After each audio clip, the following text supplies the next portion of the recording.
Chapter 33. A Dragon's Desires. A lazy Monday morning about the house was just what the doctor ordered after everything Twilight had been through as of late. It was a wise decision to heed Dash's advice, to take some time to calm down after everything that had happened. Everything she had learned thus far, and her own emotional state, too. There was no shortage of things to sort through. It had only been just a few days, but it felt more like a lifetime looking back. It was bizarre, and the opportunity to stop and cope with all of it was a much appreciated one. It was almost like meditation, really, and it did well in helping Twilight calm her nerves. It also made for a nice way to wait for Spike to once more return to the waking world.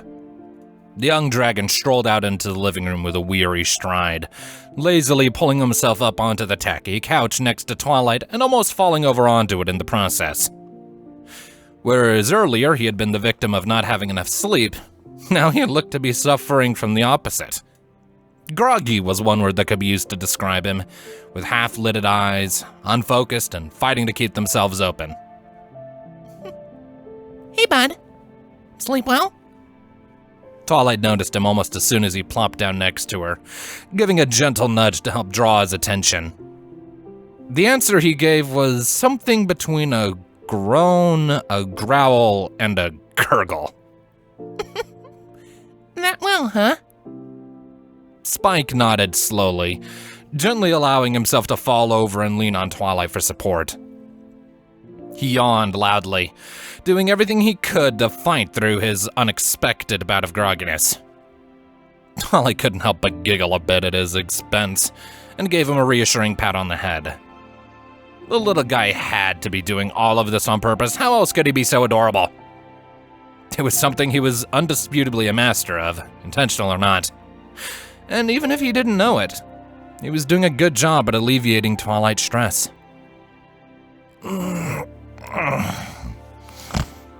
So, what's next? The dragon was slowly coming around to being fully lucid and starting to support himself without Twilight's help. Did you get Dash to spill the beans? Or, whatever it was you were doing last night? Oh, that. It went well.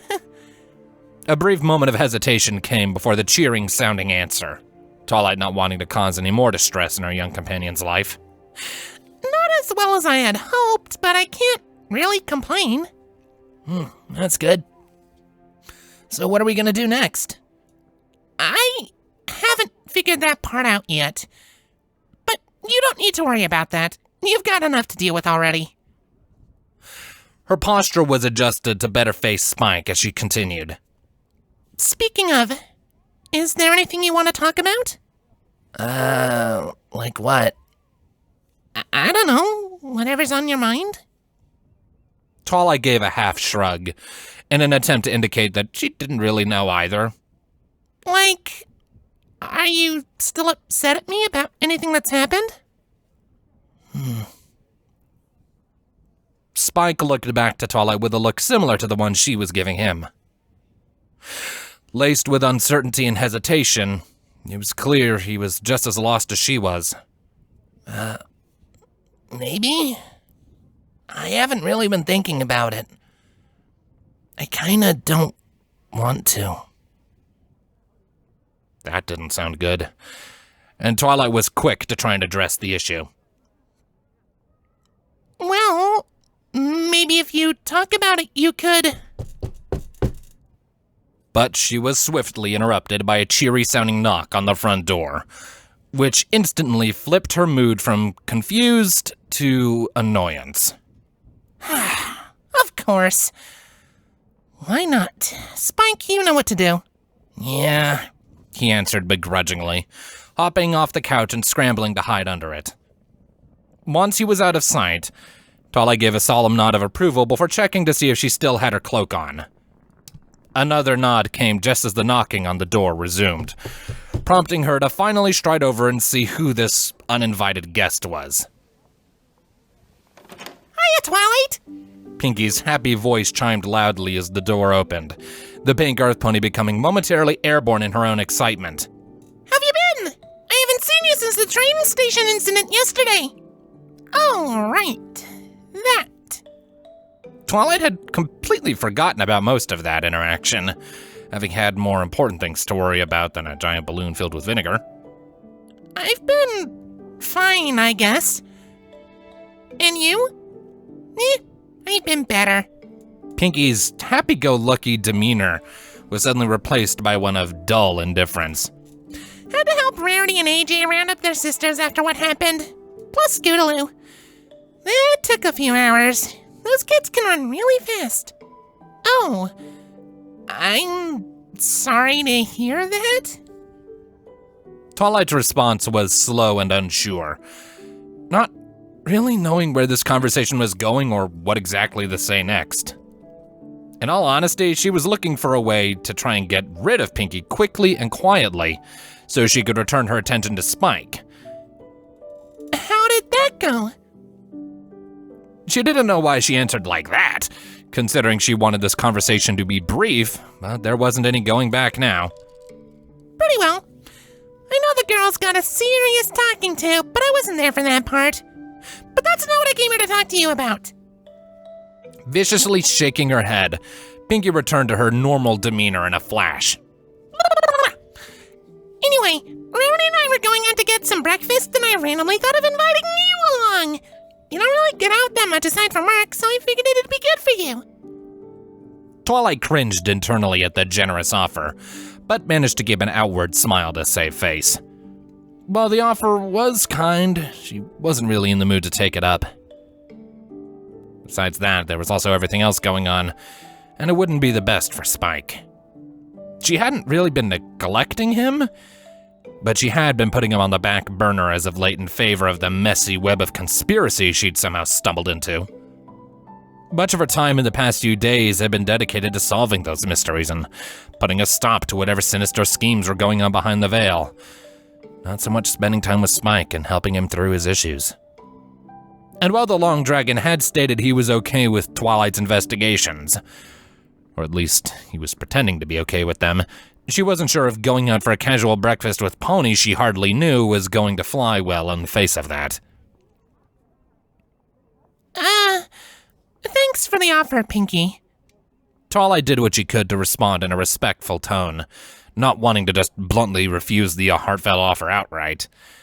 But could we take a rain check on that? Today might not be the best day. No problemo, all's good. But if you do change your mind, we'll be at Sugar Cube Corner. Bye! Taking the refusal surprisingly well, Pinky strode off without another word, leaving Twilight standing in the doorway with a befuddled expression. That mare was nearly impossible to get a read on. But she meant well enough at the end of the day. And she had at least saved Twilight the trouble of coming up with a proper excuse, so for that at least the Alicorn was grateful. She sighed as she shut the door, locking it swiftly with a flicker of her horn. She stood there for a moment, working to recover her train of thought from before the untimely interruption. Did you want to go? The dragon asked in an almost apologetic tone as he scurried out from underneath the couch. The distinctive sound of ripping fabric could be heard as the spines on his back brushed up against the underside of the sofa. The centerpiece of the room had been damaged, without question, but that was a problem to be dealt with later. Pinky and that other pony. They're your friends, right? Something like that. Twilight murmured back softly, scratching the back of her head. I mean, Pinky's pretty nice. I'd say she's at least a good acquaintance, but Rarity? I've talked to her maybe a handful of times. And not all of those times were good. The night that Twilight had been introduced to Nox's memory magic was brought back to the forefront of her thoughts, and a ghastly chill ran down her spine. But I don't need to go eat with them. We already ate. But did you want to? It was simple enough to see that Spike was being very pensive right now. His foreclaws were fiddling and twitching with one another as he changed to a seated position, his brows drooping in a nervous manner, To talk with other ponies about stuff that isn't Nox or wolves or whatever. There was something more going on here. Twilight could see that easily enough. She narrowed her eyes slightly. She tried to get a read on him, not getting much deeper than the surface-level emotions he was displaying. I'm not really sure. Why do you ask? Well, I was wondering, There was a slight glint of hope hiding within the slow and hesitant words, accompanied by a shaky grin and a slight shrug. Maybe I could have tagged along to meet them? It felt as if time stopped. The soft words hit Twilight like a ton of bricks at terminal velocity. She had never expected Spike to ask such a thing in a million years, and it caught her off guard almost more than anything else that had occurred in the last few days. Okay, maybe that was being a bit dramatic, but it felt appropriate given the circumstances. Over the 2 years of their travels, Spike had only been seen by other ponies on 3 separate occasions. The first 2 times had not ended well, to say the least. After all, one doesn't just see a dragon-like creature in the middle of a town without making a big deal out of it. Thankfully, those 2 events had ended well enough, with Twilight and Spike managing to slink away before any serious consequences could come of it. And while the third encounter, the one with Fluttershy, had gone exceptionally better, Twilight was still skeptical of her kind's ability to accept a dragon of any kind with open arms. Spike, you know what's going to happen if we do that. Twilight answered with a weary voice, not wanting to just shoot him down outright.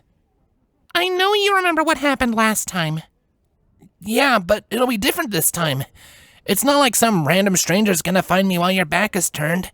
You know these ponies, and you'll be there. As Spike went on, his tone became more and more pleading. He wanted to see some new faces, it seemed. And there's also Fluttershy. She didn't freak out. Maybe she can help too. She's already been helping us out a lot already. He had a point about that. But even still, Twilight had her trepidations. Spike, where did this come from? The hopeful glee in the dragon's smile faded as he was confronted with that question. I don't know. You were asking me about what I felt, and then that punkle person showed up, and I just thought it might be nice.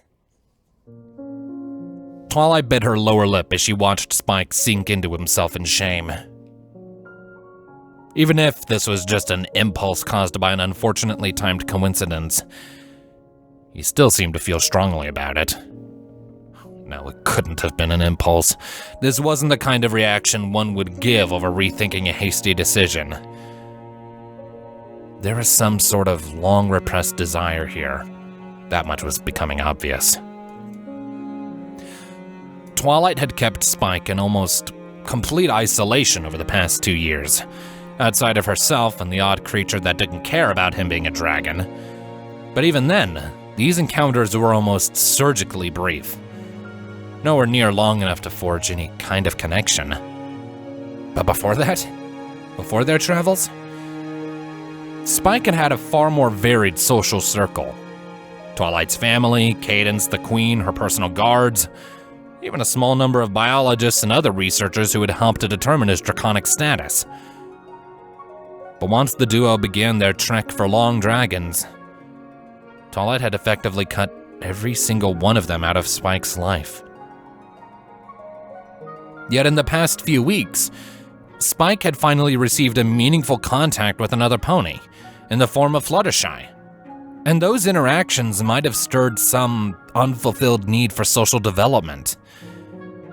It only made sense.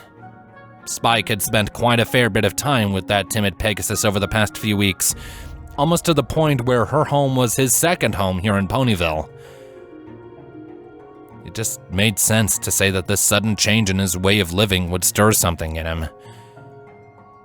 And with those thoughts in mind, Twilight couldn't help but feel like she'd been hurting Spike more than she'd been helping him. As a result, there was only one course of action she could take. No matter how bad of an idea she thought it was.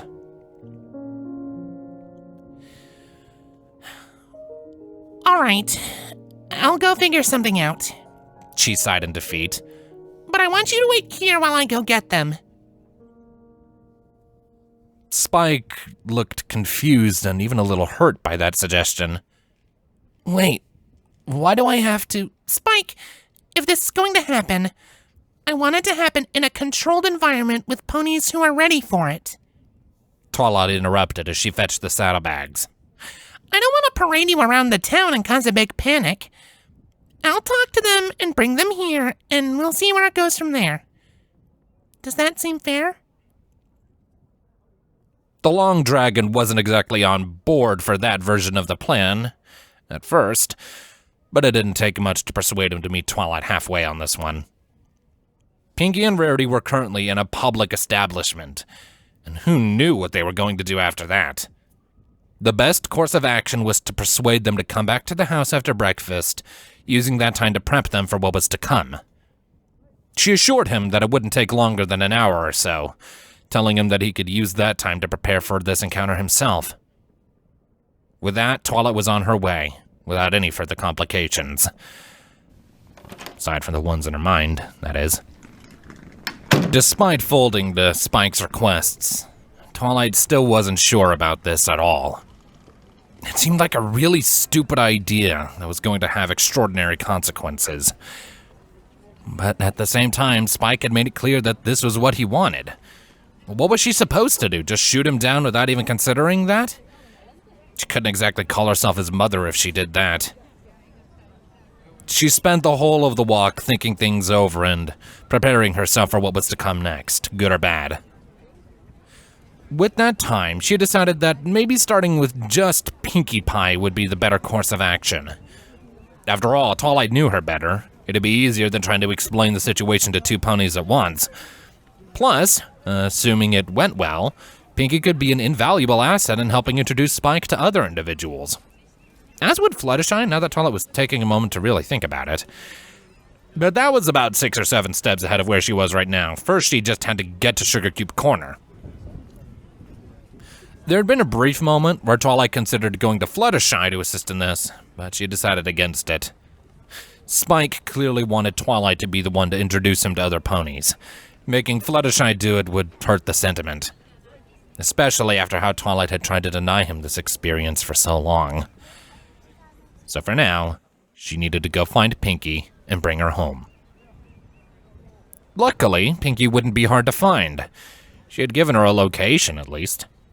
And it wasn't long at all before she came upon the aforementioned Sugar Cube Corner, one of Ponyville's more notable eating establishments. It wasn't anything particularly outstanding or mind-blowing. It was a simple eatery that specialized in baked goods and other things of that nature. And it was one that Twilight had grown very familiar with over her time here. After all, they had the best coffee in town. Walking inside, Twilight was greeted by the unmistakable scent of a bakery hard at work and the chime of the little bell above the door. Beyond the barricade was what one would expect from a restaurant of this nature. A long counter with a series of glass windows to show off a series of pre-made goods. Mostly muffins and some pastries that could be left alone for some time and still be alright to eat later, along with tables and wall-side booths for customers to sit down and enjoy themselves. It was a busy day here, given the sheer number of ponies at the moment. Even still, it only took her a moment to spot her targets. Pinkie and Rarity were sitting at one of the corner booths in the midst of a discussion. Swallowing her anxieties and her pride, Twilight made her way over to them. I'm telling you, they're into each other. Pinkie continued with absolute uncertainty. You've seen how they look at each other. Everyone has. Well, of course, they've been friends since childhood. It's only natural that they care about one another. Rarity countered with a nonchalant wave. Part of her attention focused on the newspaper crossword that floated in front of her through a veil of magic. She was just as invested in the discussion as Pinkie was, She was just multitasking while participating. The unicorn must have been that confident in her stance on this subject. You look at ponies like you care about them all the time. That doesn't mean you're in love with them. Or am I mistaken? That's different. I'm a weirdo who still doesn't really understand most social boundaries. Pinky admitted bluntly, tapping her hooves against the table. But those two? They are a perfect match. They'd make such a cute couple. Rarity gave a dignified chuckle to that point. I won't argue with you there, but even if they were in love, it would never work out. Rainbow Dash is out of town most of the time and... Oh, hello, Twilight. The unicorn's point was cut off as she suddenly noticed the debate's newfound audience. So sorry about that, didn't see you there. I, wasn't trying to interrupt you or anything. Twilight nervously stammered back. I was just, taking the obvious plot hook I left for you so you could advance the metaphorical narrative we all play a part in.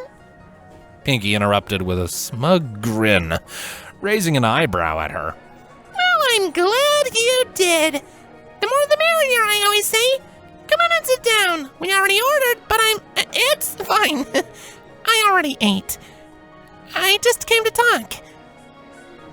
Twilight did as she was told with a small sense of trepidation buzzing in the back of her head, almost falling over herself as she took a seat next to Pinky. You can keep going if you want. I don't mind. No, it wasn't anything important. Rarity smiled as she shifted more of her focus onto her crossword. It was just a bit of gossip between friends that we go through just about every time Rainbow Dash is back in town. Rarity rolled her eyes in response before falling back to the newspaper. Besides, it'd be uncouth of us to continue a conversation that would more than certainly exclude you. And it isn't uncouth to do a crossword when you're talking to your friend? Twilight didn't dare let that thought come out of her mouth, not wanting to derail this conversation into some heated discussion about the right and wrong ways to have a conversation. She was a mayor on a mission, and she was going to be damned if she didn't see it through. Even if she had no idea how she was going to do it. For now, the best course of action would be to sit through this little meet and greet, see where it went. Afterward, maybe she could invite Pinky back home and finally get this bad idea off the ground. So, how have you been since yesterday? Twilight shrugged at Rarity, not knowing exactly how to continue this conversation naturally. The question got a visible reaction out of Rarity, who seemed to fight back a shudder at the incident being brought up.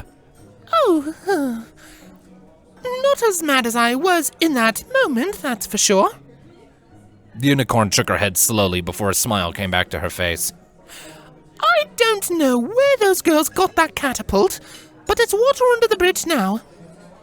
And you, Twilight? Oh, I'm fine. Certainly wasn't expecting to see a Wonderbolt yesterday, so that was a nice surprise. It wasn't a complete lie.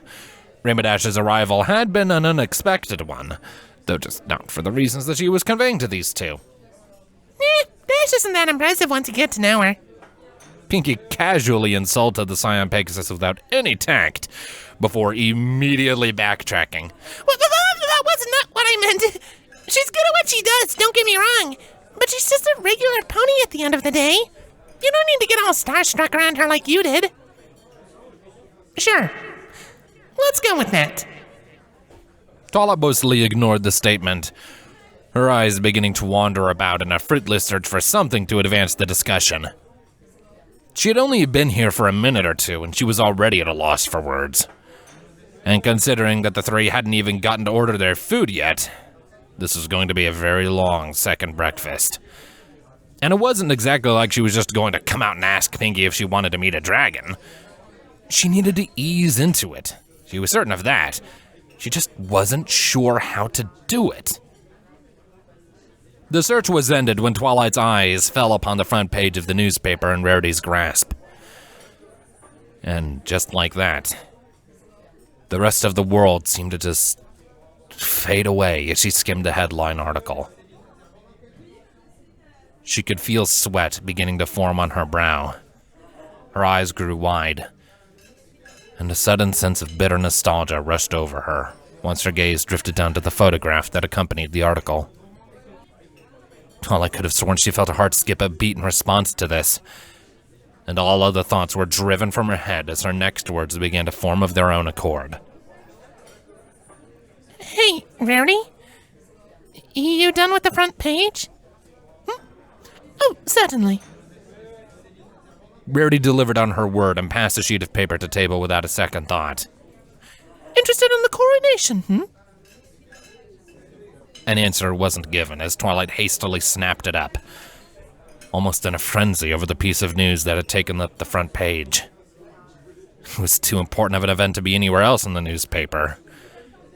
A fact that was only solidified as Twilight reread the headline. Crystal Empire Coronation. The article was exactly what one would expect if given that title.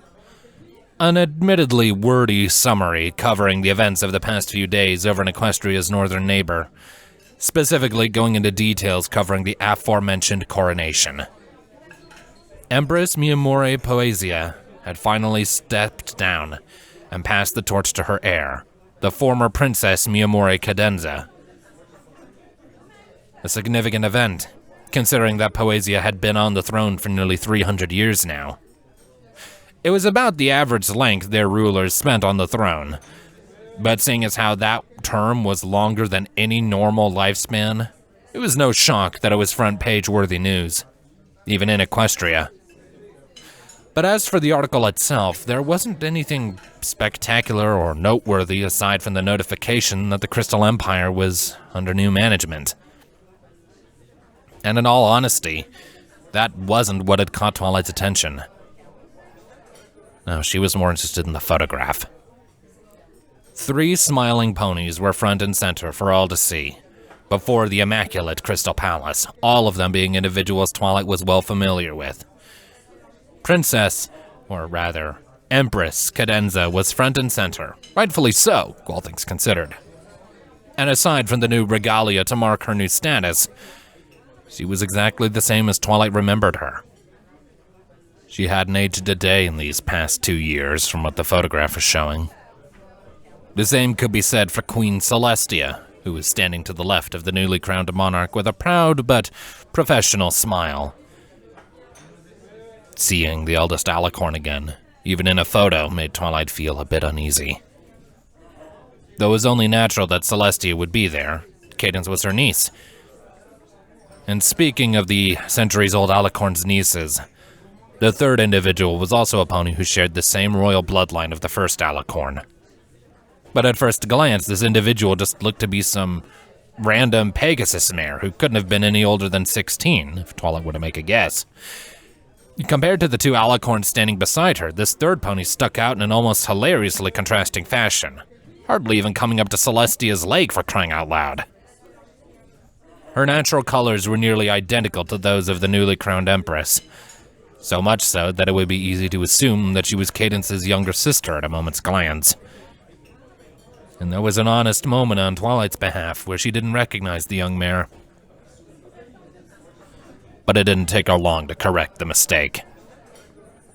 While Twilight didn't know this third pony as well as Cadence or Celestia, she still knew her all the same. Albeit in a very brief fashion, back when Cadence and her brother began seeing one another more intimately. And the mere sight of this young mare was enough to rip Twilight's heart in half. Because while Twilight may have learned this lesson a long time ago, seeing the actual proof of it was something else entirely. The alicorn spell is absolute. Queen Celestia's words echoed horribly in Twilight's mind, a terrible reminder of her ultimate fate. To undo it is to send one back to whatever they were before the spell was cast. Hey, who's that? Pinky asked abruptly, pointing to the youthful Pegasus in the photo. She looks familiar. That's Empress Poesia. Twilight's answer was slow and automatic, the forefront of her thoughts dominated by what she was looking at on this page. Saying that name out loud was the final nail in the coffin, solidifying it in her mind that this was the very same pony she had met once before. Former Empress Poesy, I mean. No, that's not her. Twilight was too distraught to even notice, but Pinky furrowed her brow at the unsatisfactory answer. I've seen pictures of her before, and I know she's an alicorn. That's a Pegasus. Well, of course she's reverted. Rarity made her way into the conversation to try and help explain. Not that Twilight cared right now if Pinky understood this all or not. This was what finally got the unicorn to put her crossword down, partly due to her frustration in trying to find an 8-letter word for the word giving. It's been a tradition in the Crystal Empire for centuries. When the Emperor or Empress feels as though they have done enough for their nation, they appoint a successor and renounce their alicorn status. It wasn't surprising that Rarity knew this. It was public knowledge, something that was brought up at least in passing in any world history class you could find in most schools. Frankly, it was more shocking that Pinky didn't know it. Wait, they can do that? Pinky expressed legitimate shock at the information, showing clearly on her overblown expression. Well, of course, alicorns aren't born, Pinky. They're made through an ancient spell known only by Queen Celestia herself. That's so cool! But, The ecstatic look on Pinky's face was soon to sour, indicating that she was starting to ask more questions about the nature of alicorns. Why would they give up being alicorns? Like, they live forever, right? Why would anyone give that up? Mercy. Twilight internally grimaced at Pinky's unintentionally painful question. They do it for mercy. Well, I'm not exactly sure about that myself. Rarity's kind and helpful persona had been diluted by her confusion at the question. If memory serves, they started doing it shortly after the Great Shadow War, but I don't think anyone outside the royal family knows exactly why. It is a good question, though. Yeah, I guess I'll have to try and ask when the Queen comes into town in a couple weeks. I'm sure she knows. Pinky's words were enough to pull Twilight out of her own head and back into the discussion. I'm sorry. What did you say? It was Twilight's reaction that got Pinky to notice what she said, her hooves quickly darting up to cover her mouth to keep herself from saying anything else. What did you say? Twilight was starting to panic, and it came through in her question. She knew full well what Pinky had said, but she needed more information, especially if it meant what she thought it did.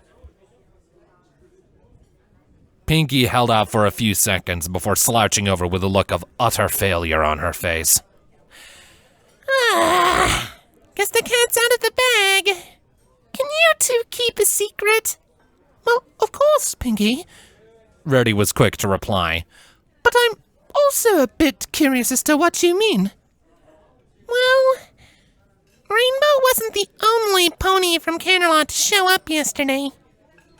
Pinky slowly explained, almost painfully so in Twilight's opinion.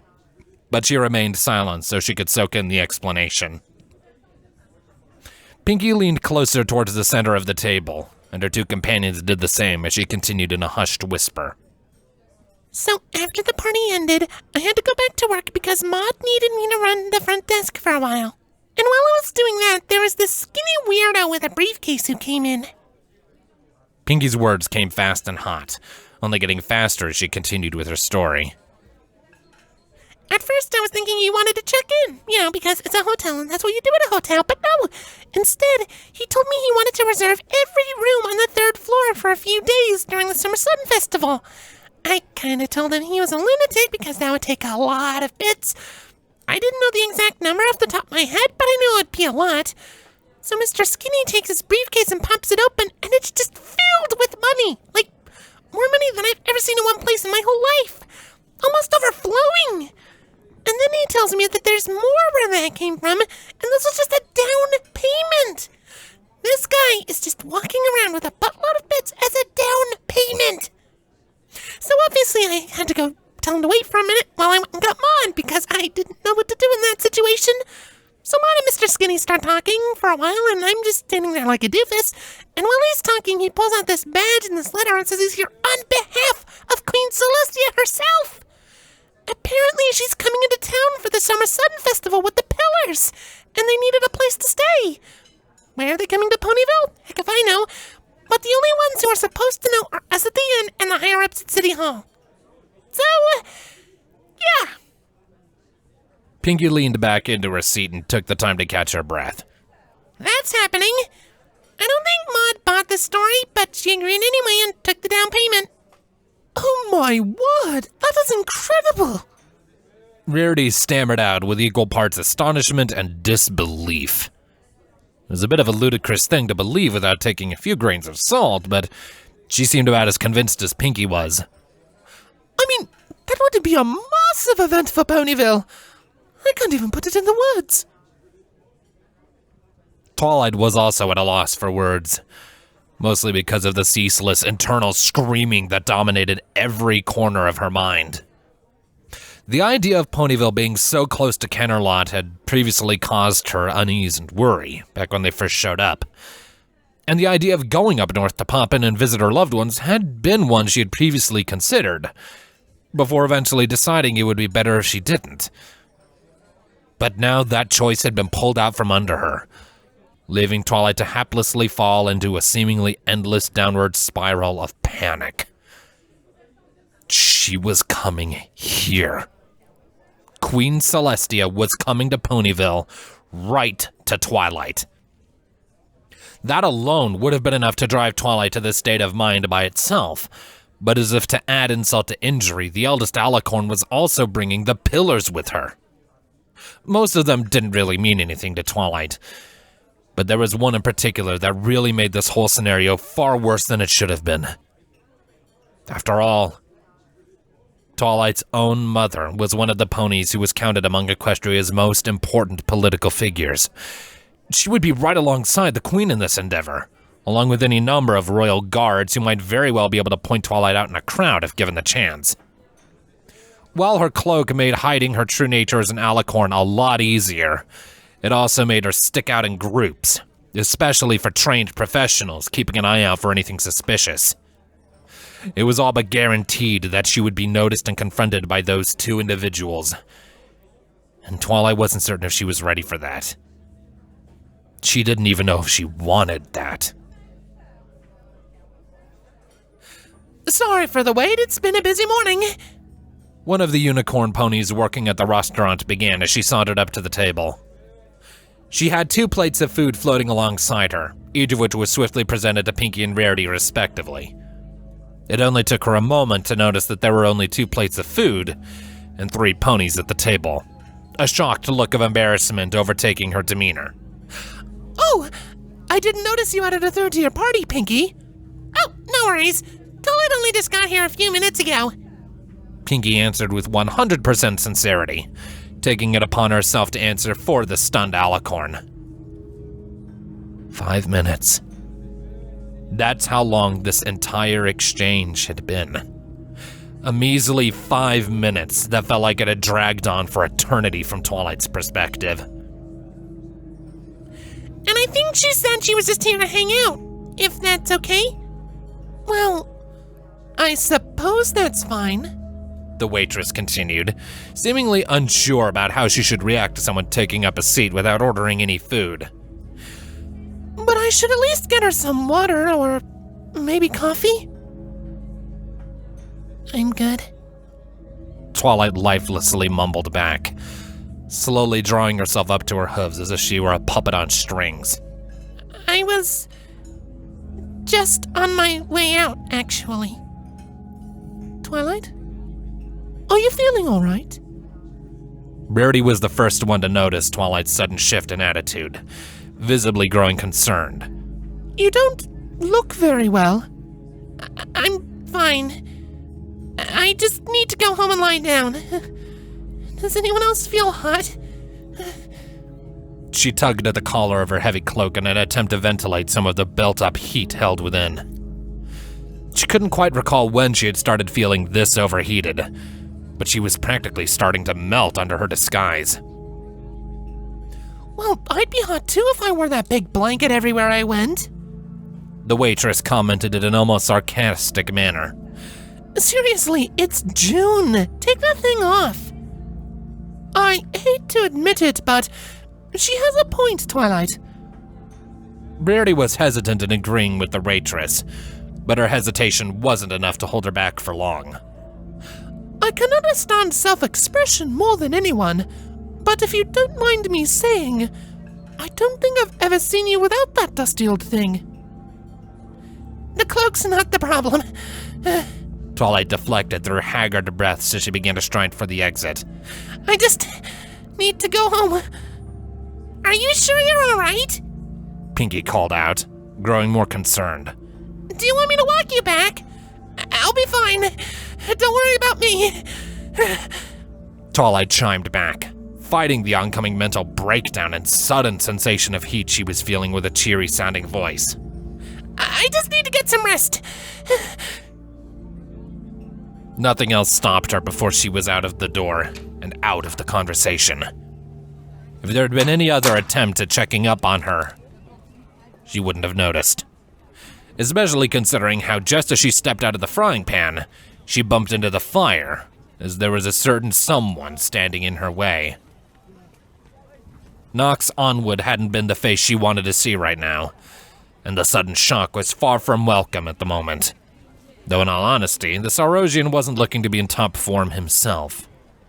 He appeared to be even wearier than Twilight did, with eyes slightly reddened and squinted, and hair that looked like he'd just woken up in a ditch somewhere. He looked about how Twilight felt, like a pile of hot garbage. Hello, Twilight. Ow.